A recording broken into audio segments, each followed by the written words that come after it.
Interessante. Você trouxe pra gente um panfleto aqui. É panfleto, né? Folder. Sim. O informativo. É um informativo. Eu nunca lembro certinho. É folder o nome desse daqui, Bico? Folder, né? Eu nunca lembro o nome desses. Mas aqui ela trouxe um folder, né? Mais chamativo de atenção, pelo que eu vi aqui. A parte do hálito. Da parte do hálito, tudo. E o cotidiano aqui, né? O que você tem que fazer para poder melhorar os seus hábitos. Sim, com certeza. O atleta, no geral, ele sempre tem queixas relacionadas ao hálito, aos odores corporais. Então, o suor, às vezes, ele tem um cheiro mais forte, né? Às vezes, ele tem alterações do hálito devido à dieta alimentar que ele está tendo, né? Devido ao jejum intermitente também que ele está se permitindo fazer. Então, quando a gente fala de hálito, e quando eu falei no início do podcast, é uma das minhas especialidades também que eu exerço, né? E ela vem para contribuir com a odontologia do esporte. Fazer uma avaliação é muito importante porque uma pessoa que tem um hálito alterado, ele limita as relações pessoais dele, Sim. né? Quando ele tem a tomada da consciência de que o hálito está alterado, ele tem dificuldade para se comunicar, né, para o seu desempenho, às vezes, na atividade de trabalho, até relações afetivas, no social mesmo. Então, a gente fala que a gente tem algumas dicas de comportamentos que a gente pode ajudar nesse processo. O atleta, é muito importante a gente falar que quando essas alterações elas acontecem, ela pode ser algo transitório, que vai passar rapidinho, ou pode ser algo que vai ficar permanente, ali constante. Então, a gente tem que avaliar, e a gente tem métodos muito... Hoje, com muita tecnologia que eu trouxe aqui para Barretos, que é um aparelho que se chama Oral Chroma, que ele consegue aferir todos os compostos à base de enxofre do seu hálito, né? E a gente definir esses compostos, eles dão um direcionamento de onde, principalmente, está vindo a origem, se é uma origem relacionada à doença periodontal, à higiene bucal, ou se é algo relacionado a problemas sistêmicos, aí pode até acender alguns alarmes para a gente da questão da função gástrica, função renal, função hepática, isso tudo são... A boca, ela consegue manifestar os primeiros sinais de problemas gerais do corpo. Tá? Interessante. E É via saliva que faz isso? Ele é via o próprio ar. Então, eu faço a imersão de uma seringa na sua boca, faço uma pulsão por 3 vezes, depois eu injeto esse ar na máquina, chama Oral Chroma. E essa máquina, por 4 minutos, ela faz a leitura dos gases. Ela consegue ler só gases à base de enxofre, que é aquele odor que vem de ovo podre, né, que geralmente a gente sente. Ela faz essa leitura. E eu também uso meu nariz, né, para aferir outros tipos de compostos. E a gente pensa naqueles que são mais relacionados a temperos, aqueles odores que a gente fala mais orgânicos do nosso dia a dia, para a gente estar atuando. Com o tempo isso não fica subjetivo? Quando você usa, por exemplo, um recurso orgânico, que nem você usa o seu próprio olfato, né? Tá. Com o tempo isso acaba ficando subjetivo ou é uma coisa que você consegue Pra nós, não. ficar treinável cada vez mais? Para nós, profissionais da área, especialistas, a gente treina o olfato para isso. Agora, sim, a gente tem uma acomodação olfativa, todo mundo tem uma acomodação olfativa muito rápida. O nosso olfato, ele se acomoda com os odores. Por exemplo, você passou um perfume. A hora que você passa, você tá ali sentindo cheiro, um cheiro bacana. Passa um pouquinho. Passa alguns minutos para você é indiferente. Mas se você entra no ambiente e a pessoa tá tem o mesmo ali... gosto, você fala, nossa, que perfume bom, bacana. Ou pensando por um lado negativo também. A gente entra no açougue e às vezes não é tão legal o cheiro ali de carne. Poucos minutos ali dentro do açougue, enquanto você tá esperando sua carne, você já tá tranquilo. Então a gente tem essa acomodação olfativa. Por isso que quem tem alteração do hálito, na maioria das vezes, não tem consciência disso. Entendi. Porque a nossa cavidade bucal está muito perto da nossa cavidade nasal e esse ar que a gente exala ao se comunicar, a gente se acomoda com ele facilmente. Entendi. Então, geralmente, a queixa, se ela é clínica, se ela é presente, ela vem de um companheiro. É do esposo, é da esposa, é do namorado, da namorada, é de um amigo mais próximo, geralmente de uma pessoa de muita confiança, né? Mas também tem pessoas que têm a autocrítica, a autoqueixa, mas que na maioria das vezes não é uma queixa clínica. Na verdade, essa pessoa pode estar confundindo os sentidos. E o que eu quero dizer com isso? Os nossos órgãos sensoriais, então, tato, olfato, paladar, a visão, né, e a audição, eles são muito conectados. A gente consegue confundir.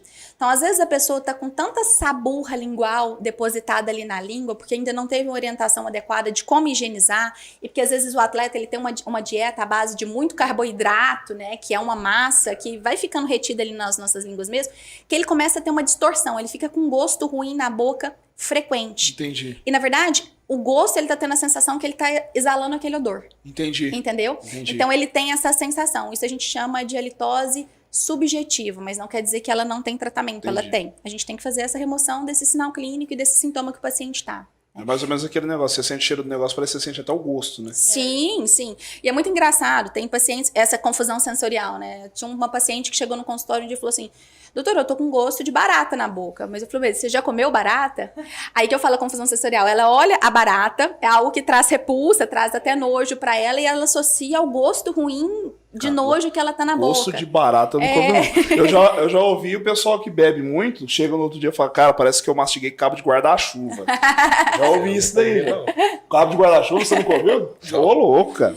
Então, assim, né, é o senso comum, um dito popular ali que vem, mas, de fato, assim, essas associações de confusão de órgãos do sentido mesmo, né? E o atleta, ele tem uma dieta baseada em muito carboidrato e muita proteína, isso tem muito odor, ela é muito à base de enxofre. E ela vai trazer características para o hálito. Então, assim, ter uma dieta com intervalos menores de jejum, então vamos pensar ali de 3 em 3 horas, 4 em 4 horas, que às vezes é a recomendação do próprio nutricionista, vai ajudar a ter um fluxo salivar que vai movimentar ali na boca e o paciente não ter um hálito tão alterado.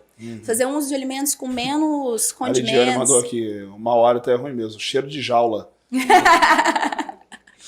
Talvez ela ainda nunca foi numa jaula, mas pode Não, ser a Lidiane, eu acho que ela foi assim. Acho que boa parte da vida dela ela viveu dentro de uma. Mas realmente tem essas características que eu tô falando, são as confusões sensoriais que a gente tem, né, e a gente vai manifestando. Então, uma alimentação condimentada também vai trazer alteração. Uma higiene não orientada da própria língua. Mas aí, eu gosto de falar isso, essa orientação é sempre falar, mas espera aí, não é todo mundo que precisa higienizar a língua. Então, se ele tem que passar num dentista que vai falar, você precisa e vai higienizar de tal forma, é com raspador. Não é sempre necessário. Não, a nossa língua, ela deveria ser autolimpada com a nossa saliva. Certo. Mas aí, quando a gente pensa, vamos pensar no atleta de alto rendimento, ele saiu de um padrão de uma alimentação cotidiana de uma pessoa, que vai ingerir vários tipos de alimento. Ele precisa de um consumo, vamos sempre pensar no carbo, que vira uma massa ali na língua. Aquilo ali vai ficar mais aderido nas suas papilas linguais. Certo. Tá?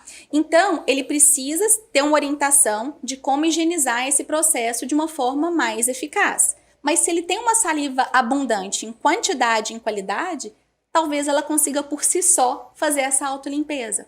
Então, é individualizado.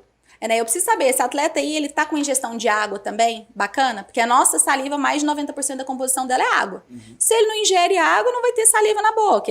O corpo dele vai estar acabando tirando água de um outro Eu lugar. acho que o maior problema, muitas vezes, é a falta de hidratação mesmo. Com certeza. Só menos toma água.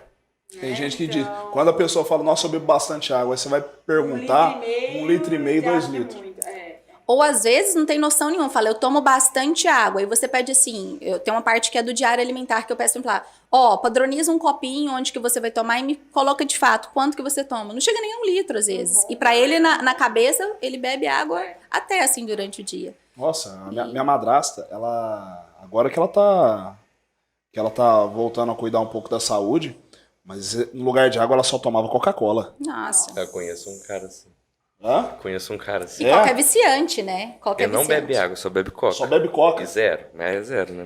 Mesmo assim, cara, não é? O nosso corpo ele é muito adaptável no meio que a gente está vivendo. Então, se Sim. você der sempre Coca-Cola, ele vai acostumar com Coca-Cola. Sim. Né? Então, pessoas que falam, não consigo tomar água.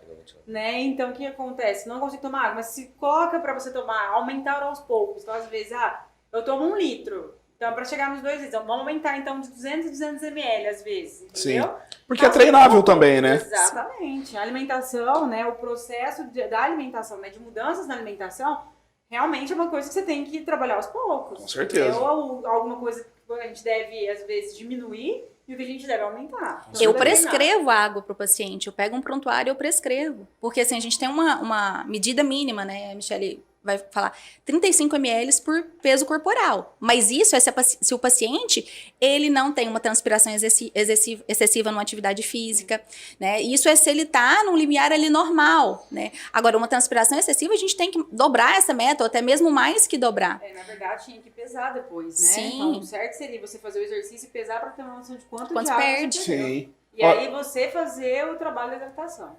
Olha que legal isso daqui. A minha Nutri, isso a Lidiane comentou aqui. O filho dela também comentou aqui, aí já apagou. Ficou com medo. Eu já li, viu, Jorginho? Pera aí que eu vou responder o seu. A minha Nutri coloca como hábito acordar e fazer a higiene bucal. Só com água, bocejo, aí depois escovar os dentes com pasta. Pois... Eu tô ficando cego mesmo. Pois ele disse que tem muitos estudos de câncer bucal devido a isso. E O aí? nutricionista que passa essa orientação? Então, é o nutricionista geralmente que ele está atuando de forma interdisciplinar, tá? A conduta dele não é errada. O bochecho da água filtrada ou da própria torneira, ele é muito interessante porque quando a gente dorme, tá? O que acontece? O nosso metabolismo ele cai muito, assim como a nossa produção salivar cai bastante. Se a gente já ou higieniza os dentes, a gente tem uma alteração muito brusca do pH bucal, ou se a gente já alimenta, a gente também tem uma alteração muito brusca desse pH. O que essa alteração do pH da boca tem a ver, né? Tem a ver que as nossas estruturas dentais e as estruturas gengivais, ela tem um limiar de aceitação para ela não sofrer um processo agressivo. Tudo que for agressivo a ela vai responder, certo? Então, vamos pensar que ali na boca, a higienização mais importante que a gente tem que fazer é a noturna, bucal. Aquela ali a gente tem que tomar um tempo para passar bem o fio dental, para escovar o dente de forma adequada, né? E dormir com a boca limpa. Ao acordar, fazer esse bochecho faz com que a gente tenha uma estabilização desse pH para a gente depois começar as nossas funções, seja logo depois a higiene oral ou seja a alimentação, porque a diminuição desse pH vai causar menos danos. Se eu diminuir esse pH muito grande, depois eu venho com uma escova de dente e um creme dental com muita abrasividade, eu vou causar danos, causar lesões de abifração, abrasão na superfície do dente. Entendi. E o próprio o tecido gengival, se ele for muito friável, muito fininho, ele vai sofrer agressão também. Entendi. Então, a orientação nutricional, mas que ela tem total embasamento com a odontologia, tá super correto. Legal. Tá? O certo, então, seria escovar os dentes primeiro antes de comer ou comer antes de escovar os dentes? O certo seria comer e depois escovar os dentes. Mas esse bochecho com água antes de comer é muito indicado também. Interessante. Tá? É uma coisa que eu indico bastante aos meus pacientes, a primeira coisa ao fazer também é tomar água. Né? Então eu falo de 300 a 500 ml de água ao acordar. Ao acordar. É muito importante, principalmente a gente que faz esporte logo cedo também. Interessante.